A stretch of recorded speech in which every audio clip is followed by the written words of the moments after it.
एक खूबसूरत जंगल में एक लाडो चिड़िया अपने दोस्त मिठू के साथ रहती थी। वो दोनों अपनी अपनी जिंदगी से बहुत ही खुश थे। कुछ दिन बीत जाने के बाद गर्मी का मौसम शुरू हो जाता है। मिठू, अब तो सभी पक्षी गर्मी के कारण परेशान हो गए हैं। पूरे जंगल में पानी मिलना मुश्किल हो गया है। हाँ लाडो, तुम ठीक कह रही हो। अब हमें कुछ दिन किसी दूसरे जंगल में चले जाना चाहिए। ठीक है मिठू, पास वाले जंगल में चलते हैं, शायद वहाँ हमें पानी की व्यवस्था मिल जाए। लाडो चिड़िया और मिठू अपना घर छोड़कर पास वाले जंगल में चले जाते हैं और पानी की तलाश शुरू कर देते हैं। वो दोनों उड़ते उड़ते अपने घर से बहुत दूर निकल जाते हैं, लेकिन उन्हें पानी कहीं दिखाई नहीं देता। लाडो और मिठू थक हार कर एक पेड़ पर बैठ जाते हैं। मिठू, अब मुझसे और नहीं उड़ा जाता, मुझे बहुत जोर से प्यास लगी है। प्यास तो मुझे भी लगी है, लेकिन लाडो विश्वास रखो, हमें पानी जरूर मिलेगा। मेरे कंठ प्यास के मारे सूख रहे हैं, मैं कमजोर होती जा रही हूँ मिठू। अब लगता है मेरा आखिरी समय नजदीक है।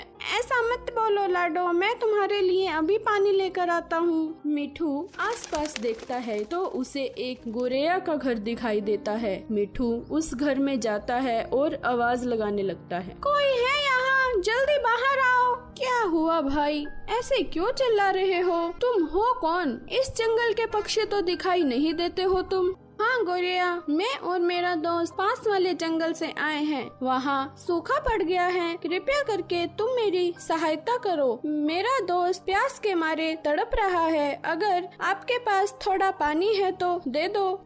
नहीं नहीं, हम दूसरे जंगल के पक्षियों की सहायता नहीं करते। तुम यहाँ से जल्दी चले जाओ, यही तुम्हारे लिए अच्छा होगा। इतना सुनकर मिठू वहाँ से चला जाता है। जब वो अपने दोस्त के पास जाता है और देखता है कि उसका दोस्त अब इस दुनिया में नहीं रहा। लाडो, तुम मुझे छोड़कर क्यों चली गई? कुछ देर तो इंतजार किया होता, मैं तुम्हें पानी जरूर ला कर देता। मिठू वहीं बैठकर रोने लगता है। कुछ समय बाद बारिश शुरू हो जाती है। बारिश रुकने के बाद मिठू अपने घर लौट जाता है। तुम मुझे छोड़कर क्यों चली गई लाडो?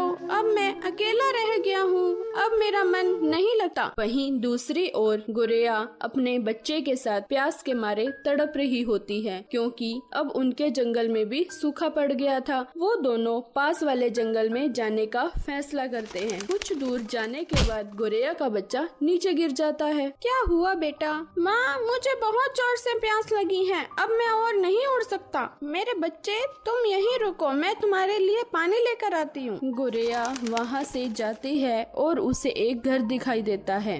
गोरैया जोर जोर से चिल्लाने लगती है, कोई है यहाँ? जल्दी बाहर आओ, मेरा बच्चा प्यास के मारे मर जाएगा। कौन है? क्या हुआ? क्या शोर मचा रखा है? मेरा बच्चा प्यास के मारे मर जाएगा, कृपया थोड़ा पानी दे दो। तुम तो वही गोरैया हो ना, जिसकी वजह से मेरी दोस्त की जान गई थी और आज खुद पर बीती तो तुम आ गई सहायता मांगने। मुझे माफ कर दो, मुझसे बहुत बड़ी गलती हो गई। मेरे किए की सजा मेरे बच्चे को मत दो। अगर तुम्हारे बच्चे की जगह तुम भी होती तो भी मैं तुम्हारी हेल्प जरूर करता। ये लो पानी। गोरैया पानी लेकर चली जाती है। ले लो मेरे बच्चे, पानी पी लो। माँ, आज मैं तुम्हारी वजह से बच गया। मेरी वजह से नहीं बेटा, मिठू की वजह से तुम्हारी जान बची है। माँ, ये मिठू कौन है? आ जाओ बच्चे, मैं तुम्हें मिठू से मिलवा के लाती हूँ। और वो दोनों मिठू के पास आते हैं और मुझे माफ कर दो मिठू, आज मेरी वजह से तुम्हारा दोस्त नहीं रहा। हाँ, आज मैं अकेला रह गया हूँ। मिठू चाचा, क्या हम आपके साथ रह सकते हैं? ठीक है, आज से तुम दोनों मेरे साथ रह सकते हो। चाचा, स्वागत नहीं करो? एक बहुत ही दूर सुंदर सा जंगल था। वहाँ के पक्षी भी बहुत सुंदर थे।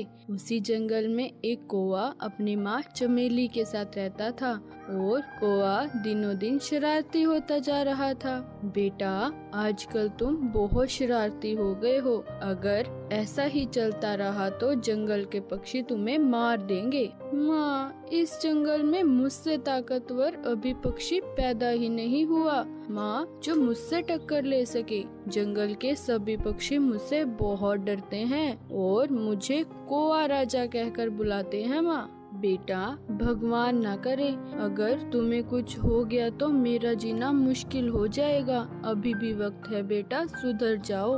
माँ, अभी मैं जंगल जा रहा हूँ, शाम को आकर बात करते हैं। फिर कौवा जंगल में घूमने चला जाता है। कुछ दूर जाकर उसे मिट्ठू दिखाई देता है। वह मिट्ठू के पास जाता है और कैसे हो दोस्त, पहचाना मुझे, मैं कौन हूँ?